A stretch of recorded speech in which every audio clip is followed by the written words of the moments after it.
Hi, today I want to talk to you about cutting. You'll see from the lino that I've actually done quite a bit of work on it since you saw it last, and I just want to give you some practical advice for cutting, particularly if you're just starting to cut lino yourself. First of all, I have a couple of things that really help me.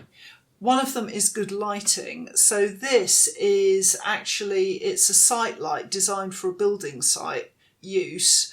They're cheap and cheerful. I think we got ours from Screwfix, and Mr. B has just mounted it on some plywood for me. If it was just me on my own, it would be standing on a pile of books and doing the same job, but this is a nicer version of it.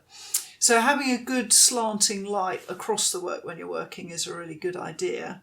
The other thing I have is magnifying visor. Now this is, I think it's called Optivisor, and this one was recommended to me by a jeweller who works with it all day. I was looking for something that would be really comfortable to wear over glasses, which this is. It just sits on your head and you can use it in spite of wearing glasses.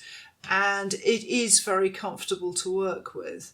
It's not a cheap version, but if you only need magnifying help occasionally, then there are lots of magnifying glasses that you can wear on the internet, which are really effective. I think I had a pair originally that were about 13 quid, and it had different lenses you could drop into the frames. So yeah, magnifiers if you need them. Hopefully you'll have better eyesight than me. But anyway, that's something that I rely on quite a lot these days. So to go back to my lino cut, I've already done quite a lot of cutting away, and in another episode I want to talk to you about my particular design concept for the print and how that's going to pan out. So I want to keep this video very much to the practicalities of doing a lino cut. So I've done various bits and pieces on this to show you how I work, and I'm going to start with this area down here, the very fine branches of the tree. Now, with the paper that I'm using for this print, if you remember, it's the Kitakata Select from Origami Factory, which is only 36 grams. It's a very lightweight paper. I have to be really, really clear with that delicate paper. When I put it in my printing press, it would be very easy for it to go down too low onto the lino and pick up areas of the lino that I don't want to print. I don't want printing. So I'm having to clean out quite deep for this. Now, if you are cutting an area of very delicate detail, the big mistake is to try and cut deep to begin with.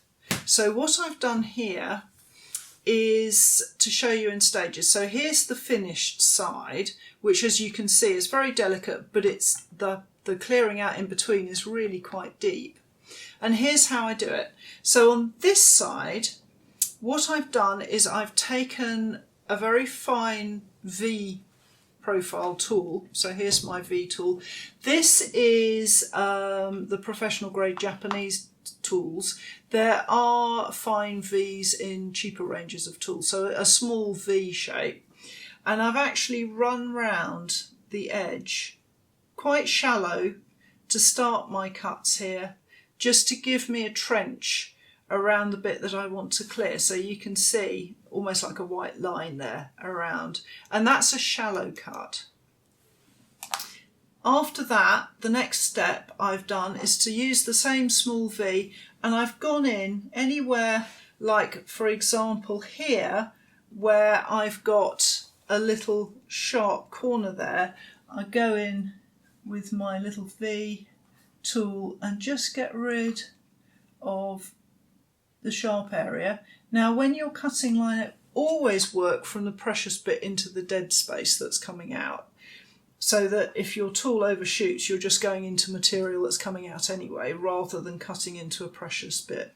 So I would knock off all the little pointy bits, and then once I've got the outline done and the pointy bits done, I can move on to a slightly larger tool, and then I can get in and I can start taking out the central bit. So the bit that's underestimated is the side of your cutting tools. And I quite often with the U-shaped tools use the sides rather than the middle of the tool. So here I'm just using the side of the tool to sort of ooch out along my cutting lines like so. And now I can start getting in deeper. And that delicate line is quite safe. So at the end there's another tiny little bit, and to get that little tiny diamond out, I'll turn the whole piece of work out and come at it with the V-tool coming the other way, which I'll do in a minute. If you want to keep a track of what's going on and see how you're doing, the best way I think to do that is to take a rubbing. So I have lots of newsprint in the studio, very cheap paper. I buy it as a packing material from removal companies, and I buy it by the kilo. And I use that in combination with a graphite stick. Graphite sticks, they're very cheap and they're really useful because you can just rub with the side of the stick. And that will give you a nice rubbing so that you can see how you're doing as you go along, and it's good for seeing if you've missed bits as well, so that just helps you keep tabs on things. So this delicate area here, I would gradually work my way around and cut down until it was the right depth. And I have to say it comes with practice as well. I can tell you all this, but actually the best thing to do is to just do lots of practice. Now I'm going down deep here because there's a reasonable gap in between these very fine lines. Let me just show you an example here of a print I did a while ago, where here with this teasel there are little lines cut into it, and these little lines are much shallower than the gaps in between my tree. And the reason for that is because there's quite a lot of lino there. So that lino is acting as a sort of a bridge. When you print, it's going to hold the paper up, and you can have your cuts a lot shallower. So if you've got fine cuts, like in here as well, you don't have to go so deep. It's when you've got larger areas that you need to go deep.